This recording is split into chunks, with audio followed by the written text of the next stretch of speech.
Esteu preparats pel conte d'avui? Però abans, raspalleu-vos les dents. I si tot fos tan senzill com somiar? Somiar, imaginar com a possible o realitzable alguna cosa que no és d'esperar, de molt difícil realització. Una òliba que compta estrelles, ratetes que volen i guineus que canten per fer sortir la lluna. Deixa que et vingui la son, deixa que et vingui la imaginació i potser, així, tornaràs a ser un nen. Deveu pensar que aquest és un terrat normal, oi? Doncs no, aquest terrat és màgic.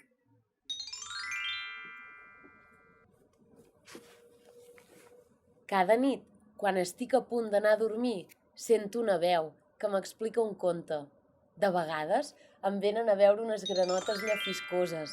D'altres, una cria de pantera que vol ser groga com el sol.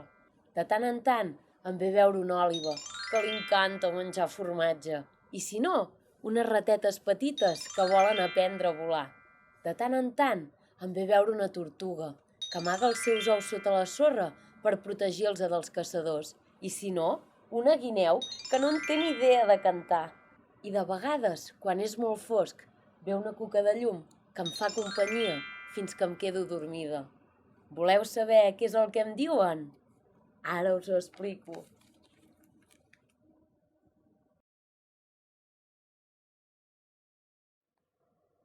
El conte d'aquest Nadal.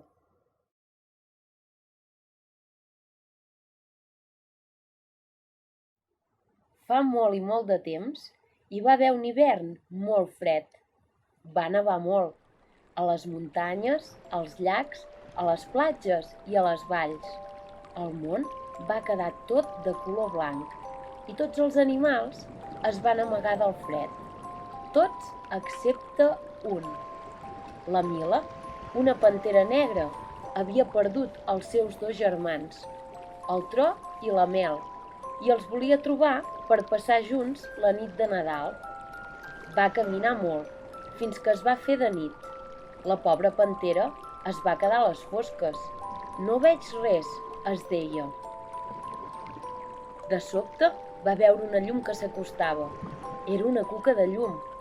«T'ajudaré a buscar els teus germans», va dir-li. La Mila i la cuca de llum van travessar tot el bosc i quan ja en sortien es van parar a descansar a sota un avet. Tenien molta gana. «Voleu un tros de formatge?», els hi va dir una òliba que comptava estrelles. La Mila, l'òliba i la cuca de llum van sopar formatge.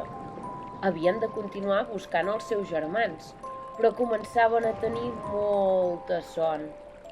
«Conec unes ratetes que poden volar i no dormen en tota la nit. Els hi demanarem que ens ajudin a buscar els teus germans», els hi va dir l'òliba. La Mila, l'òliba i la cuca de llum van anar fins a la cova de les ratetes i centenars de ratapinyades van sortir de nit a buscar els germans de la Mila. Però no tenien prou llum. Llavors van sentir un udol. «Au!» Era la guineu. La guineu els va explicar que si cantaven bé sortiria la lluna plena i els hi faria llum durant tota la nit. I així ho van fer. Una colla de guineus van cantar fins que va sortir la lluna. Les ratetes van trobar una casa on hi havia llum i van pensar que potser hi hauria els germans de la Mila. Però la casa era al mig del mar.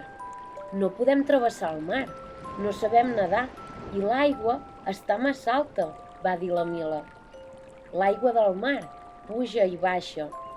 Quan l'aigua del mar baixi, us avisaré i podrem arribar a la casa», els hi va dir una iguana. Amb l'ajuda de la iguana van arribar a la casa. Allà van trobar unes granotes. Tots junts van passar la nit de Nadal. Volien molts regals, però aquell Nadal no en van tenir cap. «Cap no?», van dir les granotes. Les granotes els hi van fer entendre que el regal d'aquell Nadal eren els amics que havien fet. L'endemà al matí, el tió els hi va cagar el tro i la mel, els dos germans de la Mila. Fi.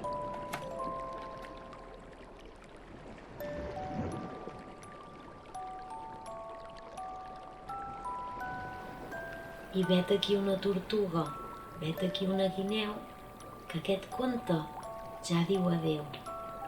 I vet aquí una pantera, vet aquí un ratolí, que ja és hora d'anar a dormir.